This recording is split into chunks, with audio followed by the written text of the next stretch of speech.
Dulu gue mikir bikin video keren itu harus punya kamera mahal. Tapi ternyata cuma pakai kamera smartphone aja, gue bisa bikin video yang keren. Bahkan bisa dijual ke internet dan dapatin dolar. Nah di video ini, gue bakal share semua rahasianya. Dari basic videografi pakai smartphone, sampai tips jual footage biar kalian juga bisa mulai dapetin cuan. Buat yang baru pertama kali mampir ke channel ini, perkenalkan nama gue Egar. Di channel ini gue bahas seputar cara menghasilkan dolar dari jual foto dan footage di internet. Salah satunya melalui platform Shutterstock. Buat kalian yang tertarik mau cuan dari hobi fotografi dan videografi juga, langsung aja subscribe dan nyalain lonceng notifikasi biar nggak ketinggalan informasi terbaru dari gue. Seperti yang gue bilang di awal tadi, gue bakal bahas basic videografi pakai smartphone. Tenang aja, walaupun bahas teknis, gue bakal jelasin sesimpel mungkin supaya gampang dipahami bahkan buat pemula sekalipun. Oke, kenapa belajar basic ini penting? Karena dengan kita menguasai basic, kita jadi bisa mengenal lebih dalam device yang kita punya. Sekaligus bisa bikin video yang lebih keren dan profesional. Baik untuk konten pribadi, bahkan membuka peluang cuan dengan menjual footage ke platform seperti Shutterstock. Gue bakal jelasin step by step cara bikin footage kualitas pro cuma pakai smartphone. Plus, tips biar footage kalian laku dijual. Yuk, langsung simak aja. Pencahayaan ini kunci utama supaya video kita bagus. Pakai kamera mahal sekalipun, kalau cahayanya buruk ya hasilnya pun nggak bagus. Ada dua jenis cahaya yang bisa teman-teman gunakan saat rekam video. Cahaya alami dan cahaya buatan. Cahaya alami itu sumber cahaya terbaik karena gratis dan natural. Tapi nggak semua waktu cocok buat syuting. Jadi teman-teman perlu beberapa pertimbangan kalau mau pakai cahaya alami. Ada cahaya pagi hari atau golden hour sekitar jam 6-8 pagi. Sifat dari cahaya pada waktu ini lembut, hangat, dan punya warna sekitar 3000 Kelvin sampai 4000 Kelvin atau keoren-orenan. Ini waktu terbaik buat syuting outdoor karena di waktu ini matahari berada di samping dan hasilnya pun kelihatan dramatis. Tapi kalau teman-teman mau hasilnya natural, sweet spotnya di antara jam 8 sampai 9 pagi dengan warna sekitar 3500 Kelvin sampai 4500 Kelvin. Warna yang didapat nggak terlalu oranye atau putih. Lalu ada cahaya siang hari, sekitar jam 10 sampai 2 siang. Sifat dari cahaya siang hari keras dan punya warna sekitar 5000 Kelvin sampai 6500 Kelvin. Hati-hati, cahaya siang hari bisa bikin bayangan terlalu tajam karena matahari berada di atas kepala kita. Kalau mau syuting di siang hari, cari tempat yang teduh supaya cahayanya nggak terlalu keras. Selanjutnya ada cahaya di sore hari atau golden hour kedua, sekitar jam 4-6 sore. Sifat dari cahaya ini mirip pagi hari, lembut dan hangat. Ini juga waktu favorit buat syuting karena hasilnya kelihatan dramatis. Jadi kalau mau pakai cahaya alami, usahakan syuting di pagi atau sore hari. Yang kedua ada cahaya buatan atau artificial light. Kalau cahaya alami aja nggak cukup, kita bisa pakai cahaya buatan seperti continuous light atau lampu yang nyala terus, kayak ring light atau lampu studio. Pilih cahaya buatan yang sesuai dengan kebutuhan dan budget kalian. Yang penting pastikan cahayanya cukup dan nggak terlalu keras. Lampu studio sekarang murah-murah kok, kayak yang gue pakai sekarang ini harganya cuma di 600 ribuan, udah paket lengkap. Dapat lighting 100 watt, light stand, plus dapat lantern softbox juga supaya cahayanya soft. Nah, caranya supaya kita dapat cahaya yang pas, nggak terlalu terang ataupun terlalu gelap, kita harus mengaturnya dengan segitiga exposure. Segitiga exposure ini basic banget dalam videografi untuk mengatur cahaya supaya nggak terlalu terang atau terlalu gelap. Segitiga exposure terdiri dari 3 elemen, ISO, shutter speed, dan aperture atau diafragma. ISO ini mengatur sensitivitas sensor kamera terhadap cahaya. Semakin tinggi ISO, semakin terang videonya. Tapi hati-hati, ISO yang terlalu tinggi bisa bikin video jadi noise atau grainy. Sebisa mungkin gunakan ISO rendah antara 100 sampai 400 kalau cahaya cukup, dan naikin ISO 800 sampai 1600 kalau cahaya kurang, tapi risikonya ya muncul noise, video jadi nggak tajam. Lalu shutter speed. Shutter speed ini untuk mengatur seberapa cepat kamera menangkap gambar. Shutter speed rendah bikin video lebih terang, tapi bisa blur kalau objeknya bergerak. Shutter speed tinggi bikin video lebih tajam, tapi hasilnya bisa gelap. Jadi dalam videografi itu ada yang namanya shutter angle rule. Artinya shutter speed sama dengan 1/2 kalinya FPS. Misal teman-teman pakai 25 FPS, shutter speednya di 1/50. Atau kalau mau pakai 30 FPS, shutter speednya di 1/60.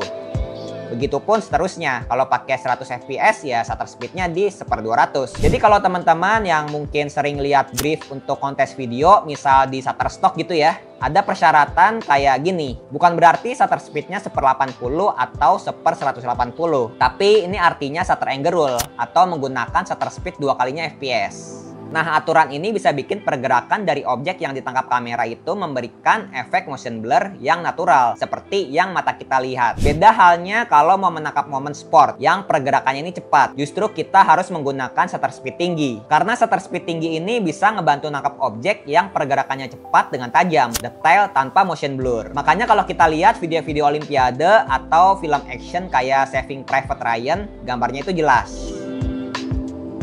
Nah, ini contoh pergerakan dari perbedaan penggunaan shutter speed. Selanjutnya ada aperture atau diafragma. Ini untuk mengatur seberapa besar bukaan lensa. Semakin besar bukaan lensa, semakin banyak cahaya yang masuk. Hasilnya video kita jadi lebih terang. Begitupun sebaliknya, semakin kecil bukaan lensa, semakin sedikit cahaya yang masuk. Hasilnya video jadi lebih gelap. Nah, di kamera HP, aperture-nya itu fix, alias nggak bisa diubah. Biasanya itu di f1,8 alias bukaan besar, supaya sensor kamera yang kecil ini bisa terima banyak cahaya. Selanjutnya hal pertama yang perlu teman-teman perhatikan sebelum setting kamera itu exposure value. Untuk kamera yang udah support manual setting kayak HP gue ini di Samsung A52s, dia tuh ada exposure value di tengah-tengah. Nah, untuk cahaya yang pas, dia tuh exposure value-nya di 0,0. Nah, ini 0,0 ya. Ini berarti cahaya yang gua gunakan ini pas dan settingannya pun pas. Gua akan simulasikan misal gua menggunakan cahaya yang kurang ya. Oke, ini adalah cahaya yang kurang di settingan yang pas tadi. Kita bisa mengaturnya dengan menaikkan ISO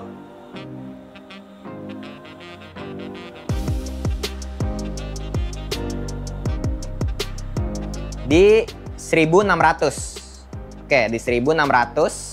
Dan shutter speednya di 1/60 ini pas ya. Kita bisa mendapatkan exposure value di 0,3. Nah, ini masih oke. Asal jangan plus 1 ke atas atau minus 1 ke bawah. Tapi efeknya karena kita menggunakan ISO yang terlalu tinggi, video kita ini jadi menghasilkan noise. Bisa teman-teman perhatikan ya detailnya. Di area gelap itu pasti muncul bintik-bintik putih dan gambar gua ini jadi lebih nggak tajam karena banyak noise-nya. Misal kalau kita under exposure ya, kita turunin ISO-nya. Dia exposure value-nya di minus 2,0 dan dia kan ada tanda merah nih. Itu berartinya footage kita ini minus atau under exposure, terlalu gelap. Nah, kita perlu setting di tengah-tengah exposure value-nya di 1600. Tapi efeknya video kita jadi muncul noise. Makanya penting banget teman-teman itu investasi lighting ya. Karena lighting ini emang penting banget buat videografi. Sekarang gua akan simulasikan menggunakan cahaya yang terlalu terang. Nah, ini contoh video yang terlalu terang atau overexposure. Wajah gue ini jadi terlalu wash out ya.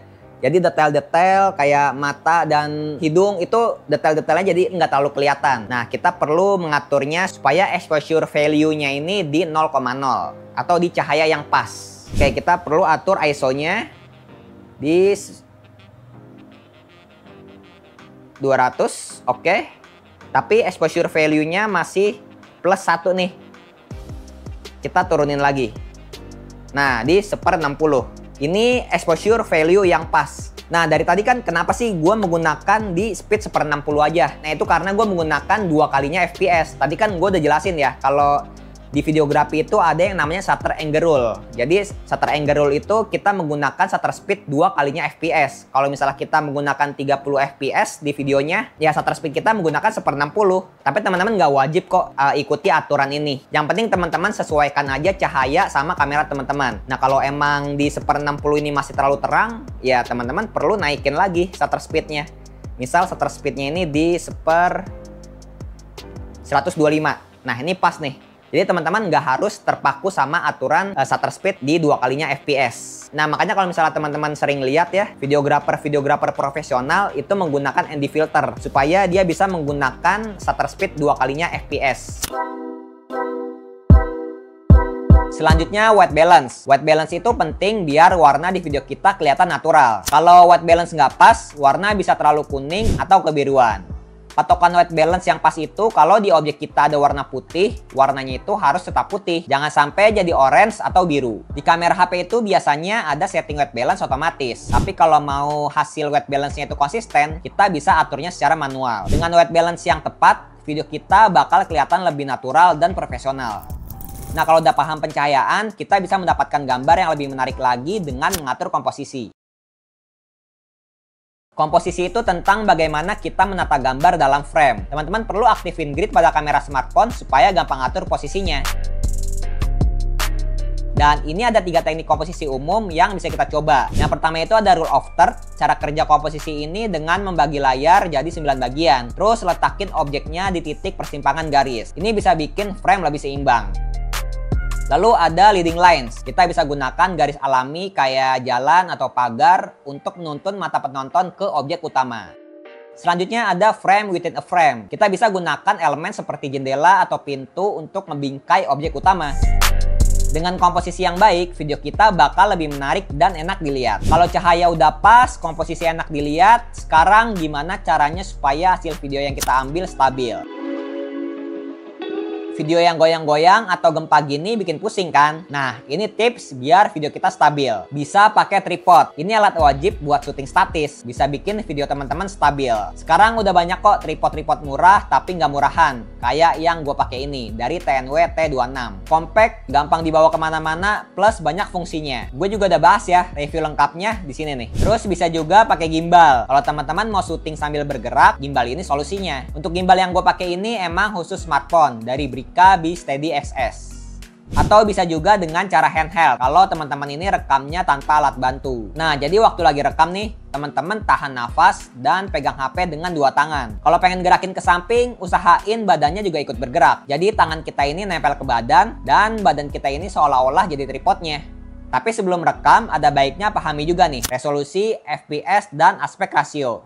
Sebelum syuting, pastikan settingan kamera teman-teman ini udah tepat. Pertama, resolusi. Pilih setidaknya 1080p untuk kualitas yang bagus. Kalau smartphone teman-teman ini udah support 4K, itu bisa jadi pilihan. Kedua, FPS atau frame per second. Untuk hasil yang sinematik kayak yang kita lihat di bioskop, kita bisa pakai 24 fps. Untuk video biasa bisa 30 fps. Tapi kalau mau bikin slow motion, pilih yang 60 fps atau lebih. Semakin tinggi fps-nya, semakin halus pergerakannya. Makanya untuk video slow motion, wajib menggunakan 60 fps ke atas. Lalu terakhir ada aspek rasio. Di kamera HP itu kan biasanya ada rasio 16:9, 1:1, dan full. Nah, teman-teman pakainya yang aspek rasio 16:9 atau sebaliknya 9:16. Jangan pernah pakai yang format full.